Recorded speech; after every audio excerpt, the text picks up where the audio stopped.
बिस्मिल्लाहिर्रहमानिर्रहीम अस्सलामु अलैकुम। Hello guys, welcome to my YouTube channel.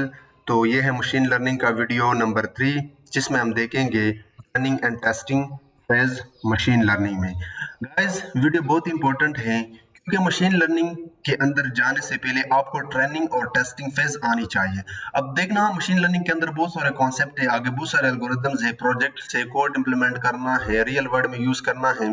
तो उन सबको समझने के लिए आपको ट्रेनिंग एंड टेस्टिंग फेज आने चाहिए। So training and testing phase हम क्यों करते हैं, ये क्यों जरूरी है, ये चीजें हम आज यहाँ पे डिस्कस करेंगे। अब आप सबको पता है कि कोई भी मशीन लर्निंग का मॉडल को चाहिए बहुत सारा डेटा सेट, क्योंकि डेटा सेट के बगैर मशीन लर्निंग का कोई भी एल्गोरिदम या मॉडल काम नहीं करता। अब डेटा हमें क्यों चाहिए, क्योंकि उस डेटा पे हम कोई भी मशीन लर्निंग मॉडल को ट्रेन करते हैं और उससे फिर हम आउटपुट जनरेट करते हैं। तो ये डेटा हम ट्रेनिंग एंड टेस्टिंग फेज में क्यों डिवाइड करते हैं? अब जाहिर सी बात है, जब इंसान क्या करता है, स्कूल में पढ़ता है या कॉलेज में पढ़ता है कोई भी स्टूडेंट, तो 6 महीने या 8 महीने वो पढ़ाई करता है, लेकिन जो क्वेश्चन है वो टीचर उन्हें नहीं दिखाते, वो जस्ट एग्जाम में दिखाए जाते हैं।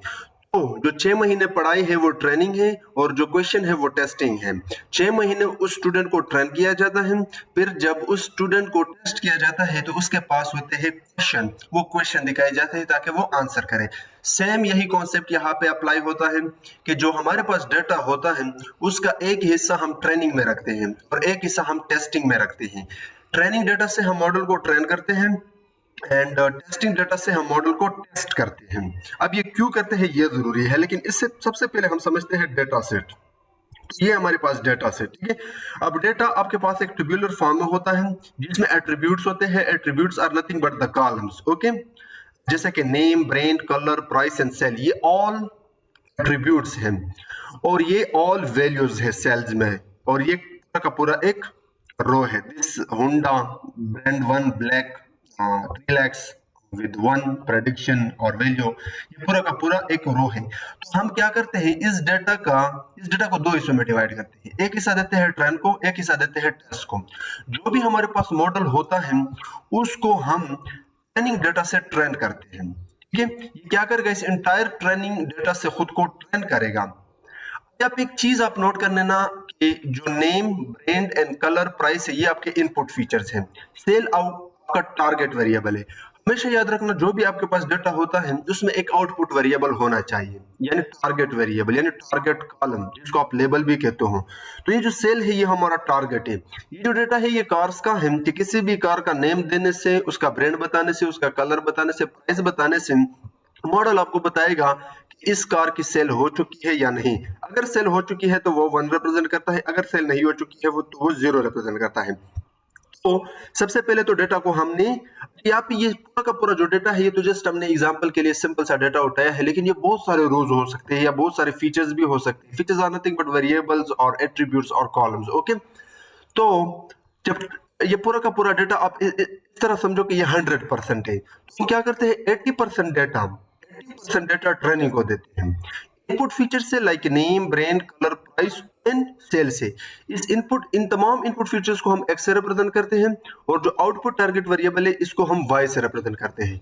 तो input feature and output variable का जो 80% डेटा है, let's say first row, second row and third row, ये आपका 80% डेटा है, ये हम ट्रेनिंग को देते हैं। फिर इसे हम मॉडल को ट्रेन करते हैं, और मॉडल क्या करेगा, जब हम इस डेटा दिखाएंगे जो 20% डेटा है, द लास्ट रो, ठीक है, जो कि आखिरी रो है, वो उस पे वो प्रेडिक्ट मारेगा, ठीक है। फिर हम क्या करते हैं, कंपैरिजन करते हैं। अगर मॉडल ने सही प्रेडिक्ट किया है, यानी 1, और यहाँ पे भी 1 प्रेडिक्ट किया है, यहाँ पे इसको हम कहते हैं एक्चुअल वैल्यूज। जो वाई में एक्चुअल वैल्यूज है उनको हम जो वैल्यूज है उनको एक्चुअल कहते हैं, जो मॉडल ने प्रेडिक्ट किए हैं उनको हम प्रेडिक्टेड वैल्यूज कहते हैं।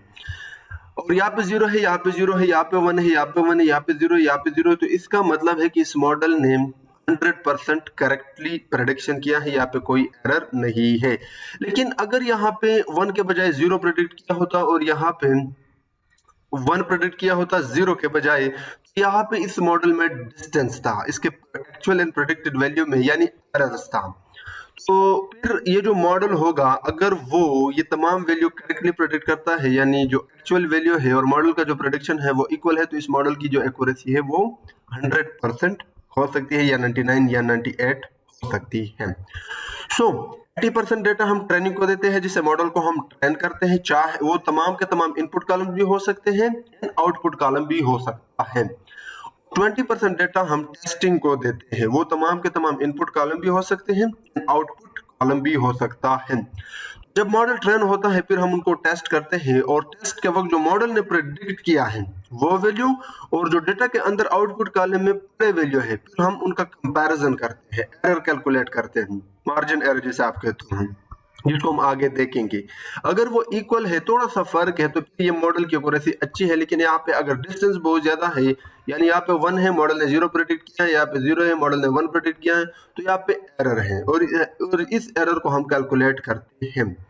तो होप मैंने आसान तरीके से आपको समझा दिया कि ट्रेनिंग एंड टेस्टिंग फेज क्या होते हैं मशीन लर्निंग के फ्लो में, और प्रोजेक्ट में आप इसकी आइडिया आपको किस तरह हो जाता है। तो वीडियो पसंद आए है, वीडियो को लाइक करो, चैनल को सब्सक्राइब करो। मिलेंगे नेक्स्ट वीडियो।